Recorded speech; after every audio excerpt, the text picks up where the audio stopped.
Hello and welcome students in my video lecture series on the subject of botany. We are discussing the botany of class 11th and we are in the unit of morphology of angiosperms. In this today's video lecture we will focus on the topic what is a fruit and what are seeds.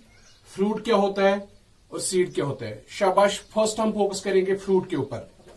हमने देखा fruits जो है, if we have to define fruit, we simply define it by saying that it is a mature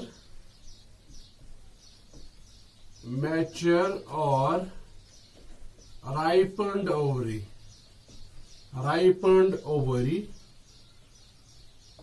developed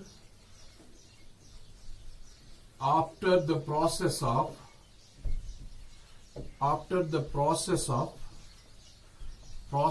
fertilization. Developed after the process of fertilization. हम देखते हैं angiosperms में fertilisation होती है, male and female gamete fuse हो जाता है. शाबाश, हमारे पास अगर हम फीमेल रिप्रोडक्टिव सिस्टम की बात करेंगे, हमारे पास कार्पल होता है या पिस्टल होता है, उसमें स्टाइल होता है, स्टिग्मा होता है, ओवरी होता है. जब प्रोसेस ऑफ फर्टिलाइजेशन कंप्लीट हो जाती है या जैसे ही प्रोसेस ऑफ फर्टिलाइजेशन कंप्लीट हो जाती है, उसके बाद जो है जो हमारी फीमेल रिप्रोडक्टिव पार्ट के अंदर जो ओवरी होती है, दिस ओवरी मैच्योर्स और this ovary gets ripened and ultimately it forms a fruit. So I have simply written over here that it is a mature or ripened ovary. Simply, what is a fruit? It is mature ovary or it is ripened ovary. It is ripened ovary. And remember, majority of the fruits, अक्सर बेशतर fruits जो है ये बनते हैं once the process of fertilization is over. Fertilization के बाद ही बनते हैं. It means that fertilization is a signal. It imparts a signal for the formation of a fruit. Fruit बनने के लिए फर्टिलाइजेशन एक सिग्नल प्रोवाइड करती है और उस सिग्नल से जो हमारी ओवरी है ये कन्वर्ट हो जाती है फ्रूट के अंदर, ये फ्रूट में कन्वर्ट हो जाती है. तो हम याद रखेंगे फर्टिलाइजेशन के बाद ही फ्रूट बनता है. अक्सर बेशतर फ्लावरिंग प्लांट्स में, अक्सर बेशतर प्लांट्स में फर्टिलाइजेशन के बाद ही फ्रूट बनता है. सिंपली हम फ्रूट बोलेंगे ओवरी. जब ओवरी कन्वर्ट हो जाएगी, this is the ovary. This ovary gets converted into fruit after the process of fertilization. Ovary gets converted into fruit after the process of fertilization. So that is why I have written here simply mature ovary or ripened ovary is known as fruit. Fruit is simply mature or ripened ovary. And remember, general अक्सर बेशतर fruits जो है they develop once the process of fertilization is over. So remember this thing. And formation of fruits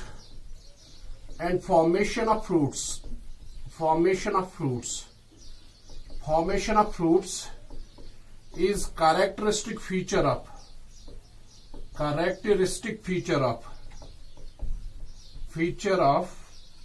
angiosperms. Remember, fruit का बनना ये characteristic feature है. हमारे पास सबसे advanced plants जो है जिनको हम एंजियोस्पर्म्स बोलते हैं, जिनको हम फ्लावरिंग प्लांट्स बोलते हैं, इनमें फ्रूट्स बनते हैं. हमारे पास जिम्नोस्पर्म्स है, उनमें डायरेक्टली सीड्स बनते हैं, फ्रूट्स नहीं बनते हैं. तो इस तरह याद रखना है, फॉर्मेशन ऑफ फ्रूट्स या presence of fruits is characteristic feature of angiosperms. Fruit is simply mature or ripened ovary developed after the process of fertilization. But sometimes fruits are developed without the process of fertilization. Sometimes ovary gets converted into, in some plants, in some angiosperms,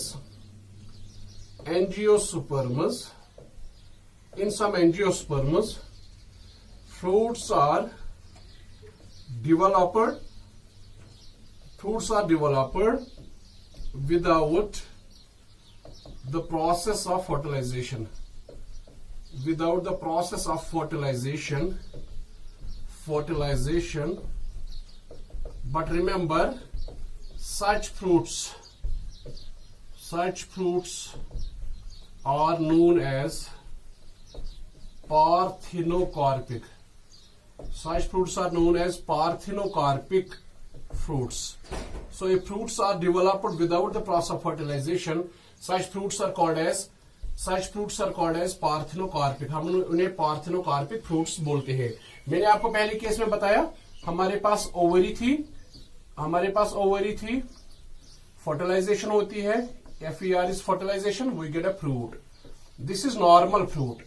sometimes ovary जो है gets converted into fruit without fertilization. This fruit is now called as parthenocarpic fruits. This is known as parthenocarpic fruit.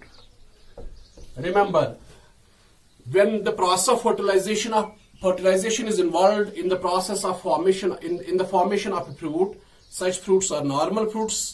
While as when the fruits are developed without the process of fertilization, without undergoing the process of fertilization, such fruits are known as parthenocarpic fruits. So presence of fruits is a characteristic feature of angiosperms. Angiosperms की खास बात है, इनमें fruits बनते हैं. तो fruit का बनना ये एक फीचर है, ये कैरेक्टरिस्टिक फीचर है एंजियोस्पर्म्स का. एंजियोस्पर्म्स का फीचर है that they form fruits. When fruits are developed without fertilization, such fruits are called as parthenocarpic fruits, and parthenocarpic fruits are generally seedless fruits. They are generally seedless fruits, and parthenocarpic fruits can be developed by treating plants with auxins, by providing supplying plants with higher levels of auxins. If you supply higher levels of auxins to a plant, that plant will lead to the production of fruits, but those fruits are formed without the process of fertilization. Such fruits are known as parthenocarpic fruits, and parthenocarpic fruits are seedless fruits. मैं ज्यादा detail में नहीं जाता हूं because I am focusing on your NCERT text. What is required at your level, I am focusing up to that. शाबाश. अगर हम एक फ्रूट की बात करेंगे, एक फ्रूट के अंदर दो लेयर्स होते हैं. वन इज पेरिकार्प प्लस इस पेरिकार्प के अंदर सीड होता है. याद रखना, हर किसी फ्रूट का अगर देखा जाएगा, एंजियोस्पर्म्स में जो सीड्स होते हैं वो फ्रूट्स के अंदर होते हैं. फ्रूट का जो बाहर वाला लेयर होता है, कावरिंग होता है, जो सीड के बाहर जो फ्रूट का हिस्सा होता है, that is called as pericarp. तो मैंने बोला हर किसी फ्रूट में एक पेरिकार्प होता है. इस पेरिकार्प के अंदर सीड हो सकते हैं. शाबाश. फ्रूट्स जो है, fruits can be dry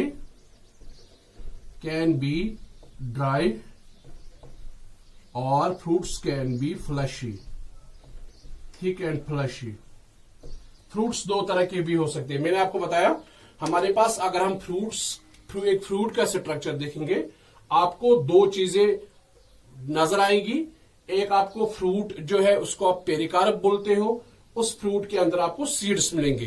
तो तभी मैंने बोला fruit is equal to the layer that is outside the seed, the pericarp plus seeds. इसके अंदर सीड्स मिलेंगे.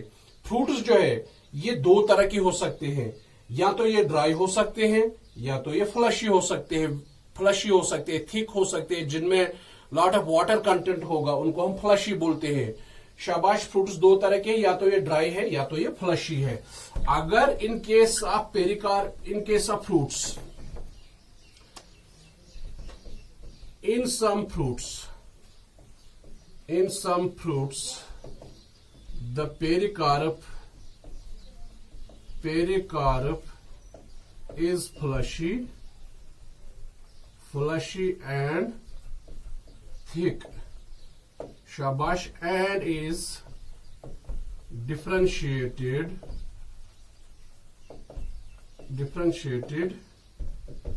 into three distinct layers. अगर फ्रूट फ्लशी और थिक होगा, उस फ्रूट का जो पेरिकार्प है उसके फर्दर 3 लेयर्स है. मैं इस तरह आपको मैंने बताया, एक फ्रूट है, this is fruit, this fruit is equal to pericarp plus seed. अगर ये पेरिकार्प फ्लशी होगा एंड थिक होगा, तो उस केस में पेरिकार्प के हमारे पास कितने लेयर्स है? 3. Inner layer of pericarp is called as endocarp, middle layer is known as mesocarp, and the outermost layer is known as epicarp. See here, This is the case of a fruit, that is mango. This mango is having thick and fleshy, pericarp, or the fruit of mango is thick and fleshy, or the pericarp of this mango is thick and fleshy. It has the outermost skin. Mango के ऊपर जो skin होता है, that represents the epicarp. जो part हम खाते हैं, pulp जो होता है, that is represents the mesocarp. और अंदर जो सीड होता है, सीड के बाद जो हार्ड कवरिंग होती है, that represents endocarp. That represents endocarp. And this is the seed. This is the seed. This is the seed. Seed के बाहर जो ये लेयर है, हार्ड स्टूनी लेयर है, this is called as endocarp. The pulp of mango is called as mesocarp. The outermost skin of the mango is called as epicarp. Similarly, this is the fruit of coconut. In case of coconut, the mesocarp is in the form of fibers. Coconut के ऊपर जो fibers होते हैं, those fibers represent the mesocarp. And the hard and thick shell inside this mesocarp represents the endocarp. It represents the endocarp, and this is the kernel, is the seed in case of coconut. So remember, the fruits, they can be dry or they can be fleshy. Remember this point. And every fruit has an outer part, and that outer part is called as pericarp. That pericarp encloses the seed. And if the fruit is fleshy and thick, then pericarp is differentiated into three distinct layers. The outermost layer of pericarp is called as epicarp.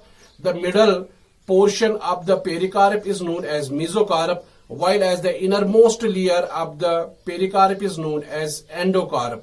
And remember, in case of mango and coconut, the endocarp is stony. The endocarp is stony. While as in case of mango, we eat the mesocarp.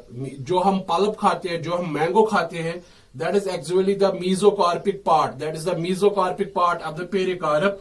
That is the mesocarpic part of the pericarp. So remember, if the fruits are fleshy and thick, then the pericarp, then the external part of the fruit is differentiated into three distinct layers. One is the epicarp, outermost layer of the fruit. Then we are having the mesocarp, the central part of the fruit, and the innermost part of the fruit, that is called as endocarp.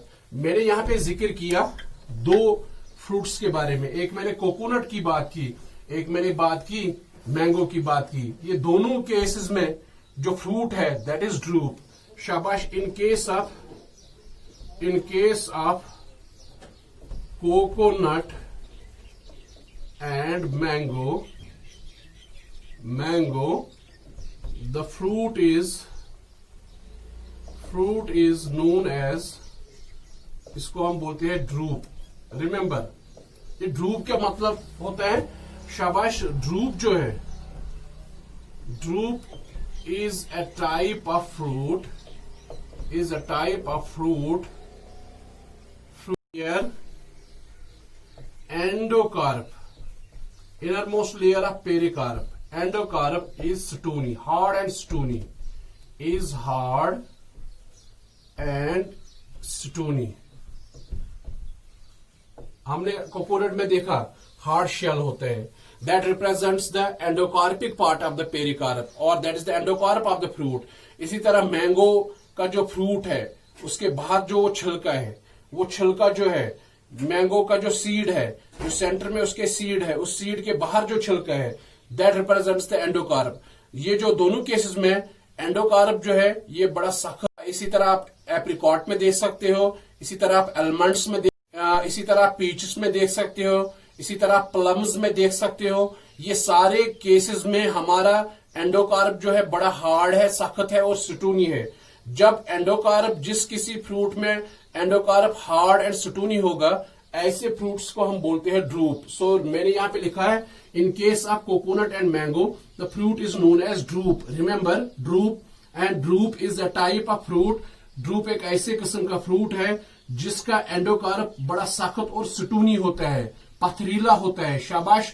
ऐसे fruits जिनका endocarp बड़ा सख्त और पथरीली होगा, पत्थर जैसा सख्त होगा, हार्ड होगा, उनको हम बोलते हैं, ऐसे फ्रूट्स को हम बोलते हैं ड्रूप. शाबाश. ड्रूप जो है, ड्रूप जनरली develops from, ये ड्रूप फ्रूट्स जो है, drupe fruits develop from monocarpellary superior ovaries. Monocarpellary superior ovaries. मैंने आपको बताया हमारे पास जो गाइनोशियम है, गाइनोशियम के अंदर एक ही कार्पल प्रेजेंट है। शाबाश। तो याद रखना है, ड्रूप उस फ्लावर से बनते हैं जिसके अंदर एक ही कार्पल प्रेजेंट होता है गाइनोशियम के अंदर, और जहां पे हाइपोगाइनस कंडीशन है, मैंने आपको समझाया है, हाइपोगाइनस कंडीशन हम बोलते हैं, सुपीरियर ओवरी हम बोलते हैं कि जब ओवरी में हाइपोगाइनस कंडीशन है, यानी ओवरी सबसे टॉप पे है, बाकी जो सेपलस, पेटल्स और एंड्रोशियम जो है वो ऑरिजिनेट करते हैं बिलो द ओवरी। तो याद रखना, drupe fruits develop from monocarpellary superior ovaries. Drupe fruits हमेशा बनते हैं मोनोकार्पलरी और सुपीरियर ओवरीज से। शाबाश। And are single seeded. इनमें अक्सर बेशतर आपको एक ही सीड मिलेगा, एक ड्रूप के अंदर एक ही सीड आपको अक्सर बेशतर देखने को मिलेगा। तो याद रखना, मैंने यहाँ पे एक मैंगो की एग्जाम्पल दी, एक मैंने कोकोनट की एग्जाम्पल दी। मैंने आपको बोला ये मैंगो जो है ये एक, या कोकोनट जो है, इनके फ्रूट को हम ड्रूप बोलते हैं। ड्रूप एक ऐसा फ्रूट है जिसमें सुटूनी हार्ड एंड सुटूनी एंडोकार्प प्रेजेंट होता है। मैंने आपको बताया ड्रूप जो है ये जनरली डेवलप होता है मोनोकार्पलरी सुपीरियर ओवरी से डेवलप होता है, और हर किसी ड्रूप के अंदर अक्सर बेशतर आपको एक ही सीड देखने को मिलेगा। शाबाश। तो सिंपली आप याद रखेंगे, फ्रूट जो है ये मैचर और राइपन्ड ओवरी का नाम है। मैचर और राइपन्ड ओवरी का नाम फ्रूट है। फ्रूट जनरली डेवलप होते हैं जैसे प्रोसेस ऑफ फर्टिलाइजेशन ओवर हो जाती है, लेकिन कुछ प्लांट्स में फर्टिलाइजेशन के बगैर भी फ्रूट्स बनते हैं। ऐसे फ्रूट्स को हम बोलते हैं, शाबाश, पार्थेनोकार्पिक फ्रूट्स। हर किसी फ्रूट के अंदर जनरली आपको एक एक्सटर्नल स्ट्रक्चर नजर आएगा, उसके अंदर सीड होगा। जो ये एक्सटर्नल स्ट्रक्चर फ्रूट का है उसको आप बोलते हो पेरिकार्प। या हर किसी फ्रूट के अंदर अक्सर बेशतर आपको एक्सटर्नल लेयर नजर आएगा, एक बाहर वाला लेयर नजर आएगा, उस बाहर वाली लेयर के अंदर सीड प्रेजेंट होता है। ये बाहर वाला लेयर जो है ये पेरिकार्प होता है, जो अंदर जो है वो सीड होता है। शाबाश। हमें पता है सीड डेवलप होता है ओव्यूल से, ओव्यूल फर्टिलाइजेशन के बाद कन्वर्ट होता है किसमें? सीड में। वेरी गुड, शाबाश। लेकिन हमारे पास जो फ्रूट्स है ये जनरली दो तरह के हैं, या तो ये ड्राई है या तो ये फ्लशी है। इनके अगर फ्रूट ड्राई फ्लशी होगा, थिक होगा, उस केस में जो ये हमारा पेरिकार्प है इसके 3 डिस्टिंक्ट लेयर्स होते हैं। The outermost layer of pericarp is called as epicarp, the middle layer of pericarp is known as mesocarp, and the innermost layer of pericarp is known as endocarp. In drupe fruits, the endocarp is generally hard and stony. मैं आपको यहाँ पे बताना चाहता हूँ, the part of the mango which we eat represents the mesocarp. It represents the mesocarp, while as mesocarp in case of coconut is fibrous. जो coconut बाल के ऊपर जो फाइबर्स होते हैं, those fibers they represent the mesocarp. They represent the mesocarp. And the hard stony shell of the coconut represents the endocarp, and inside that shell our seed is present. Shabash. So this was this was about the fruit. Now we will focus on seed.